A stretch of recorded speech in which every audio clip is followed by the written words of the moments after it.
বন্ধুরা, আজকের ভিডিওতে আমি আপনাদেরকে এমন কিছু শিল্পীদের সাথে পরিচয় করিয়ে দিব যারা রিয়েলিটি শো থেকে বাদ পড়ার পরেও বর্তমানে তারা সফলতার শীর্ষে। তো বন্ধুরা, ভিডিওটি না টেনে শেষ পর্যন্ত দেখুন। মোনালি ঠাকুর, তিনি বলিউড মুভি রেসে এই গানটি গেয়েছেন। একই মুভিতে তার গাওয়া আরেকটি গান যা এখনো মানুষের মুখে মুখে।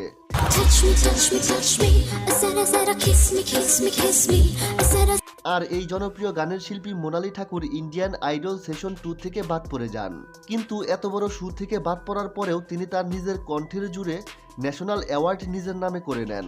আর বর্তমানে মোনালি বলিউড এবং বাংলার মিউজিক ইন্ডাস্ট্রিতে একটি পরিচিত মুখ। আপনি জেনে অবাক হবেন যে মোনালি শুধুমাত্র একজন শিল্পীই নয়, তিনি একজন ড্যান্সার এবং অভিনেত্রীও।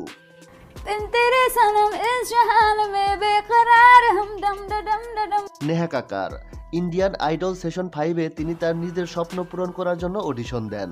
প্রথম দিকে তাকে সিলেক্ট করা হলেও পরবর্তীতে কম ভোটের কারণে নেহা শো থেকে বাদ পড়ে যান।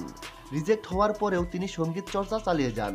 তারপর 2012 সালে ককটেল মুভিতে সেকেন্ড হ্যান্ড জাওয়ানি গানের মাধ্যমে তার ভাগ্য খুলে যায়। এরপর তিনি আরও অনেক হিট এবং পার্টি সঙ্গে দর্শকদের মন কেড়ে নেন। বন্ধুরা, অবাক হবেন এটা জেনে যে নেহা যে শো থেকে বাদ পড়েছিল, বর্তমানে তিনি সেই শোয়ের একজন বিচারক।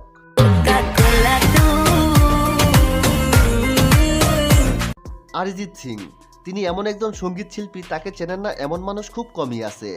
কিন্তু এক সময় দর্শকরা তাকে পছন্দ করতো না, যার কারণে রিয়ালিটি শো থেকে তাকে বাদ পড়তে হয়েছিল। 2005 সালে সোনি টিভিতে প্রকাশিত ফেম গুরুকুল নামের একটি রিয়ালিটি শোতে দর্শকদের কম ভোটের কারণে অরিজিৎ টপ 5-এ যেতে পারেননি। তারপরেও তিনি হাল না ছেড়ে পরবর্তীতে 10কে 10 লে গান দিয়ে তিনি রিয়ালিটি শোতে অংশগ্রহণ করেন এবং তিনি বিজয়ী হন। তবে অরিজিৎ সবার নজরে আসেন আশিকি 2 মুভির গানের মাধ্যমে।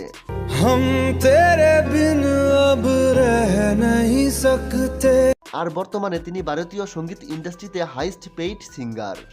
জবিন নাটিয়াল, নিজের হেয়ার স্টাইল এবং স্মাইল দিয়ে হাজারো মেয়ের মন জয় করেছেন জবিন নাটিয়াল। অনেক সময় তাকে আতিফ আসলাম এবং অরিজিৎ সিং এর সাথেও তুলনা করা হয়।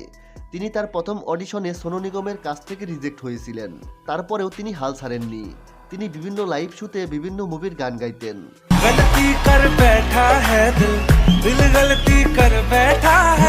আর তার কণ্ঠের জাদুতে লাখো দর্শক তার ফ্যান হয়ে যায়।